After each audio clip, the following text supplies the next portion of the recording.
सेवेकरता निवडलेला भंग जगद्गुरु श्री तुकोबारायांचा आहे। प्रसूत अभंगामधनं जगद्गुरु श्री तुकोबारा म्हणता, बाबा हे सगळं माईक आहे, हे सगळं खोट आहे। मग आपल्या सोबत येणार एक भगवान परमात्म्याचं चिंतन आहे, त्या भगवान परमात्म्याचं चिंतन आपल्या जीवनामध्ये करा, अन्यथा ज्ञानोबा वर्णन करता लटिका व्यवहार सर्व हा संसार वाया येर जर हरिविन हरीशिवाय या जगतामध्ये सगळं खोट आहे। बघा आपल्या जीवनामध्ये बाकीचं सगळं सोडलं, सगळं नाशिवंत आहे, एक भगवान परमात्मा सत्य आहे। म्हणून आपल्या जीवनामध्ये आपल्याला शेवटपर्यंत टिकणारा, अंतकाळाच्या वेळेला आपल्या जीवनामध्ये उपयोगामध्ये येणारा एकच आहे, त्याचं नाव देव आहे। त्या भगवान परमात्म्याचं चिंतन करा। मग कुठल्याही देवाचं करा, कोणी राम म्हणा, कोणी कृष्ण म्हणा, कोणी परशुराम म्हणा, कोणी काही म्हणा, कुठल्याही देवाचं चिंतन करा, फक्त एक देव आपलासा करा। अन्यथा बऱ्याच जणांच्या जीवनामध्ये बाबा वार बदलली का भक्ती बदलते, नाही का? मग असं असल्यानंतर आपल्या जीवनामध्ये अंतकाळाच्या वेळेला जर तुम्ही रोज वार बदलले, देव बदलित असेल, तर अंतकाळाच्या वेळेला हा देव म्हणशील तो देव जाईल, तो देव म्हणशील तो देव जाईल। मग आपल्या जीवनामध्ये अंतकाळाच्या वेळानं देवाला धावून यावं याकरता भगवान परमात्म्याचं चिंतन करा। कारण देवाचं नाव सोडलं तर या जगतामध्ये तारणारं कोणी नाही। देवाच्या नावामध्ये किती ताकद आहे। एखादा म्हणशील महाराज देवाच्या भजनानं काय होईल, महाराज म्हणता काय नो हे केले एक चिंतिता विठ्ठले। अरे देवाच्या नावानं काय होईल असं नाही, काय होणार नाही ते विचारा। भगवान परमात्म्याच्या नावामध्ये किती ताकद आहे। आपल्या जीवनामध्ये ज्या गोष्टी विज्ञान आपल्या बदलू शकत नाही, ज्या गोष्टी आपल्या सामर्थ्यानं आपण बदलू शकत नाही, त्या बदलवण्याची ताकद देवाच्या नावामध्ये, आपलं आयुष्य वाढवण्याची ताकद, आपल्या जीवनामध्ये आपलं प्रारब्ध बदलवण्याची ताकद, आपल्या व्याधी घालवण्याची ताकद सगळी देवाच्या नावामध्ये कशी। बघा मला वाटतं भक्तिविषय नावाचा ग्रंथ आहे, कुणी वाचला असेल ऐकलं असेल त्यांच्या लवकर लक्षामध्ये, त्यामध्ये आलेले गोड प्रसंग आहे। काय झालं माहिती आहे का, काशी नावाचं ठिकाण आहे, श्री क्षेत्र काशीमध्ये प्रसंग असा निर्माण झाला। काशीमध्ये एक भले मोठे सावकार आहे आणि त्या सावकारांच्या जीवनामध्ये अमुप श्रीमंती अमुप द्रव्य आहे। बरं श्रीमंती असताना त्यांचं भाग्य बघा, श्रीमंती भरपूर आहे, पत्नी सुद्धा गुणी भेटलेले, मुलं सुद्धा सर्व गुण संपन्न आहे। माणसाच्या जीवनामध्ये थोडं धन कमी असलं तर चालेल, पण या दोन गोष्टी फार महत्वाच्या, एक मुलगा आणि पत्नी चांगली पाहिजे। पत्नीची पारख होते गरिबीमध्ये आणि मुलांची पारख होते म्हातारपणामध्ये गड्या, हे दोन आपल्या जीवनामध्ये फार महत्वाचे। आणि म्हणून त्याच्या जीवनामध्ये हे दोन्ही गोष्टी चांगले भेटलेले आहे। माणसाच्या जीवनामध्ये बाहेरचं किती दुःख असेल, पण पत्नी जर चांगली असेल ना महाराज, तो सगळे दुःख विसरून जातो महाराज। पण एखाद्याला बाहेरचं एक पड दुःख घरी आले होती म्हणती, बाया बाया तुमच्या भावानं असं केलं, तुमच्या बापानं तसं केलं, तुमच्या आईनं असं केलं, त्याला असं होतं, तो म्हणतो मी जीव ठेवू का राहू का काय करू। ती म्हणली बाया माणसात सांगायला जावं, माणसं होत नसते, वस वस वस वस वस वस वस वस, तुम्हाला काही पटतं का नाही म्हटले। बघा अरे बघा त्याला बाहेरचं टेन्शन एक पट आहे, घरचं एक पट आहे। म्हणून आपल्या जीवनामध्ये पत्नी जरा गुणी पाहिजे। आणि तो भाग्यवान आहे ते सावकार का त्यांच्या जीवनामध्ये धनही पण आहे आणि पत्नी सर्वगुण संपन्न आहे, पत्नी गुणी आहे, मुलं सुद्धा सात्विक भेटलेले। तसं धन असलं म्हटल्यानंतर मुलं पत्नी सात्विक भेटणं काही विशेष नाही बाबा, प्रेम करणारे भेटणं काही विशेष नाही। झालं असं शेठजीच्या जीवनामध्ये द्रव्य भरपूर आहे, पत्नी चांगले, मुलं चांगले, पण दुर्दैव असं का त्यांच्या जीवनामध्ये शरीर संपत्ती नाही। त्या ठिकाणी रोगग्रस्त आहे कायमस्वरूपी। माणसाच्या जीवनात धनाची श्रीमंती कमी असली तर चालेल, पण शरीर संपत्ती असली पाहिजे। हे जुने जे टोपीवाले बसले त्यांना विचारा, बाबा तुमच्या काळामध्ये पैसा नव्हता, गरिबी होती, पण शरीर संपत्ती, बरं खायला काही लय चांगलं भेटत होतं असं काही ना। आता आपण ठरवलं तर काजू बदाम रोज खाऊ शकतो, त्यांना विचारा नव्हती। भाकरी त्या ठिकाणी घ्यायची, भाकर असली तर भाजी नसायची आणि भाजी असली तर भाकरी नसायची। मिठाच्या पाण्यात भाकरी चुरून खाल्लेले इथं बसलेले, कांदा फोडून कांद्यासोबत भाकरी खाल्लेली इथं बसलेले पठारे बाबा, बरोबर आहे का नाही? पण एवढ्या गरिबीमध्ये त्यांनी शरीर श्रीमंती कमवली होती का, त्यांच्या जीवनामध्ये समाधानी होते। आणि पूर्वीच्या लोकांची म्हणच अशी असायची, शरीर आहे तर सगळे। आणि असं म्हणायचे का पूर्वीच्या कालावधी प्रत्येक घरात एक तरी पैलवान असला पाहिजे म्हटले नाही का। मग तो ऋषिकेश महाराजाला हाणायला लागत होता, काय पण असलं पाहिजे नाही का, म्हणजे शरीर संपत्ती असली पाहिजे। दुर्दैव असं या शेडीशीच्या जीवनामध्ये भरपूर त्या ठिकाणी श्रीमंती आहे, पत्नी चांगली, मुलं चांगले, पण शरीर संपत्ती नाही। त्याचं पूर्वजन्मीचं काहीतरी सुकृत, पूर्वजन्मीचं काहीतरी पाप कर्म, त्याचा परिणाम असा झाला का या षडजीच्या जीवनामध्ये शेवटच्या कालावधीमध्ये तर शरीराला इतका त्रास द्यायला सुरुवात केली का शरीरामध्ये असाध्य प्रकारचे रोग झाले, शरीरामध्ये त्या ठिकाणी किडे पडलेले आहे, शरीराला थकलेले, अनेक औषधं करून पाहिले, अनेक वैद्य केले, अनेक उपचार केले, पण आपली प्रकृती बरी व्हायला तयार नाही. त्या ठिकाणी औषध ज्यानं जे सांगितलं त्याच्याकडे जावं. एखाद्या ज्योतिषकारांकडे गेले, त्यांनी हा उपाय करा सांगितलं, करून पाहिलं, काही होत नाही. एखाद्यानी सांगितलं ब्राह्मणांना दान धर्म करा, ब्राह्मणांना दान धर्म करून पाहिलं, पण तरी प्रकृती बरी व्हायला तयार नाही. शेवटी प्रसंग असा निर्माण झाला, तो सावकार त्या ठिकाणी थकला आणि विचार केला, अरे आपल्या जीवनामध्ये जिवंतपणामध्ये मरण बघण्यापेक्षा एकदाच मेलेलं बरं म्हटले. मग काय करायचं?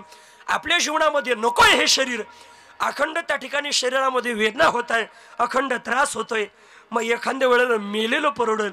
पण कर्म इतकं वाईट असतं बाबा, कर्म वाईट करताना आपल्याला आता गोड वाटतं, पण कर्म बदलाच्या वेळेला घ्यायला लागतं ना, त्यावेळेला बाजू मांडायला सोडा, रडायला सुद्धा वेळ ठेवत नाही गड्या. म्हणून कर्मामध्ये पाऊल टाकताना प्रत्येक पाऊल जपून टाकलं पाहिजे. आपलं जीवन इतकं पवित्र असलं पाहिजे. समाजाला चांगलं म्हणावं याच्याकरता पवित्र जीवन जगू नका. समाज 4 जणांच्या खांद्यावरती गेल्याशिवाय चांगलं म्हणतच नाही. मला समाजानं चांगलं म्हणावं याच्याकरता चांगलं जीवन जगू नका. आपल्या चांगल्या जीवन जगण्यानं आपल्या मायबापाला आणि आपल्या गुरुला आनंद व्हावा याच्याकरता चांगलं जीवन जगा. समाजाचं काय घेऊन बसले, समाज आज प्रेम करेल उद्या काही सांगता येत नाही. म्हणून समाजाकरता नाही, आपले मायबाप आपले श्रीगुरु आपल्याला चांगले म्हणले पाहिजे. म्हणून त्याच्या जीवनामध्ये, त्या शेडजींच्या जीवनामध्ये काहीतरी मागच्या जन्मीचं पूर्व सुकृत त्या वेदला जवळाला व्हायला लागल्या. ती व्याधी जवळाला त्रास द्यायला लागली. तर एक दिवस पत्नी जवळ आले आणि रडायला लागले. रडायला लागल्यानंतर पत्नीनं म्हणावं, का हो का रडताय? अगं मला आता माझ्या जीवनात मला त्रास सहन होत नाही. आतापर्यंत कसा बसा सहन केला, पण नकोय आता माझ्या जीवनामध्ये हा त्रास, माझ्या जीवनात त्या ठिकाणी मला सहन होत नाही. मग मला आत्महत्या करावी वाटते, पण शरीर इतकं थकलेलं आहे, इतकं रोगग्रस्त आहे का आत्महत्या करण्याकरता सुद्धा मी जाऊ शकत नाही. मग एक काम करा, माझे हातपाय तुम्ही बांधा आणि भागीरथी मातेमध्ये मला त्या ठिकाणी टाका. असं म्हटल्यानंतर पत्नीने म्हणावं, हो असं करू नका हो, आत्महत्या करण्यासारखं पाप जगाच्या पाठीवरती कोणतंच नाही हो. शेठजी ऐकायला तयार नाही. शेवटी झालं असं, नाविलाज आहे. पत्नीला सांगितलं, तू स्वतःला पतिव्रता म्हणते ना, मग पती सांगेल ते ऐकणं तुझं आद्य कर्तव्य. एक काम कर, मला भागीरथी मातेमध्ये सोडून दे, मला आत्महत्या करायची, कारण इतका त्रास माझ्या जीवनामध्ये होतो, फार दुःख मला त्या ठिकाणी आहे. नाविलाज मुलाचा आणि पत्नीचा झाला. त्यांचे पाय त्या ठिकाणी बांधलेले, हात बांधलेले, आणि शेठजीला धरून आपल्या अंतकरणावरती दगड ठेवून शेठजीची सावकाराची पत्नी त्या ठिकाणी निघालेली आहे. भागीरथी मातेजवळ जाणार, तिथं गर्दी जमली. नेमकं काय चाललेलं आहे बुवा, तेवढ्यामध्ये गर्दी जमली आणि तिथून एक ब्राह्मण, अर्थात ते ब्राह्मण कबीरदास महाराजांचे शिष्य होते. ते ब्राह्मण त्या ठिकाणी तिथून चाललेले. मला वाटतं त्यांचं नाव आहे पद्मनाभ. पद्मनाभ नावाचे ब्राह्मण त्या ठिकाणी तिथून चाललेले आहे. कबीरदास महाराजांचे त्या ठिकाणी शिष्य आहे. आणि तेवढ्यात ते तिथून चालल्याबरोबर झालं असं, त्यांनी ती गर्दी पाहिली.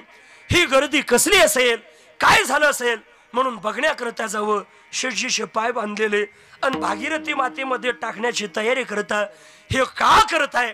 घडलेला वृत्तांत ज्यावेळेला अर्थात त्या भूदेवतेला त्या ठिकाणी सांगितलं, त्या कबीरदास महाराजांच्या शिष्याला सांगितलं, त्यावेळेला त्यांनी म्हणावं, थांबा, तुम्हाला हा आजार आहे म्हणून तुम्ही आत्महत्या करताना काळजी करू नका.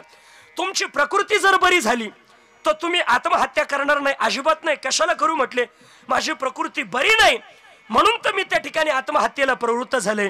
पण माझी प्रकृती जर बरी झाली तर माझ्या जीवनात मी आत्महत्या त्या ठिकाणी करणार नाही. मग त्यावेळेला म्हटले, काळजी करू नका, तुमची प्रकृती मी बरी करणार. अहो तुम्ही कशी बरी करणार? अनेक औषधी घेऊन, अनेक वैद्य उपचार करून, अनेक ज्योतिषकारांकडे जाऊन, अनेक ब्राह्मणांना भूदेवतेला अन्नदान करून सुद्धा प्रकृती माझ्या जीवनातली बरी झाली नाही. तुम्ही कशी बरी करणार? तुम्ही थांबा, खाली ठेवा. आणि खाली ठेवा म्हटल्याबरोबर अर्थात त्या शेठजीच्या कानामध्ये 3 वेळेला त्या भूदेवतेनं, अर्थात कबीरदास महाराजांच्या शिष्यानं 3 वेळेला राम नावाचा उच्चार केला. त्या नावाची ताकद आहे का? 3 वेळेला राम प्रभूच्या नावाचा उच्चार केल्याबरोबर जी काही व्याधी आपल्या जीवनामध्ये होते, शरीरामध्ये जे काही किडे झाले होते ते सगळे निघून गेले आणि पूर्वीपेक्षा गोड ते शेठजी सावकार झाले, आनंद झाला. सगळेजण त्या भूदेवतेचा जयजयकार करायला लागले. वा, काय महात्मा आहे, काय पवित्र साधना आहे. आमच्या जीवनामध्ये अनेक वैद्य उपचार करून आमची व्याधी बरी झालेली नाही, पण ती तुम्ही 3 वेळा आमच्या कानामध्ये रामनावाचा उच्चार केल्यामुळे झाली. तुमचा अधिकार काही सामान्य नाही. त्यांचा सर्वजण जयजयकार करायला लागले.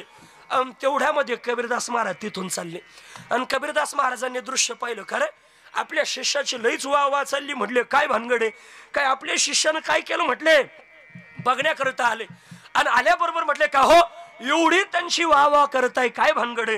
त्यावेळेला नम्रतापूर्वक कबीरदास महाराजांना सांगितलं, बाबा माझ्या जीवनामध्ये खऱ्या अर्थानं हा ग्रस्त, हे शेठजी, हे सावकार आत्महत्या करण्याकरता असाध्य प्रकारची व्याधी त्यांच्या जीवनामध्ये झालेली, म्हणून आत्महत्या करण्याकरता त्या ठिकाणी चालले होते. पण मी त्यांच्या कानामध्ये 3 वेळेला राम नावाचा उच्चार केल्याचा परिणाम त्यांची व्याधी दूर झाली. आता त्यांना वाटलं कबीरदास महाराज शाबासकी देतील, आशीर्वाद देतील. पण कबीरदास महाराज म्हणतात, रे तुला पटतं का, माझ्या देवाचं नाव एकदा घेतलं असतं तरी सुद्धा त्या व्याधी बरी झाली असती, पण एकदा त्या ठिकाणी त्याच्या कानात उच्चार करून जी व्याधी बरी झाली असती ती 3 वेळाला तुला नाव घेण्याची गरज का पडली, कारण तुझी श्रद्धा तिथं नसेल. विठाल हा मांडायचा आहे का भगवान परमात्म्याच्या नावामध्ये किती ताकद आहे. आपल्या जीवनामध्ये एखाद्याच्या जीवनामध्ये कुठला आजार झाला असेल, कुठली व्याधी झाली असेल, ती सुद्धा घालवण्याची ताकद माझ्या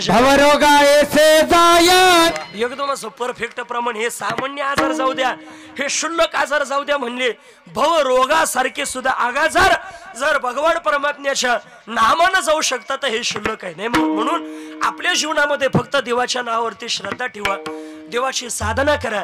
आणि खऱ्या अर्थानं आपल्या जीवनामध्ये पवित्र साधना केली ना, उद्धाराकरता वयाचा संबंध नाही, मला वाटतं तिथं ज्ञानाचा संबंध नाही. आपल्या जीवनामध्ये लईच ज्ञान पाहिजे, लईच पाहिजे.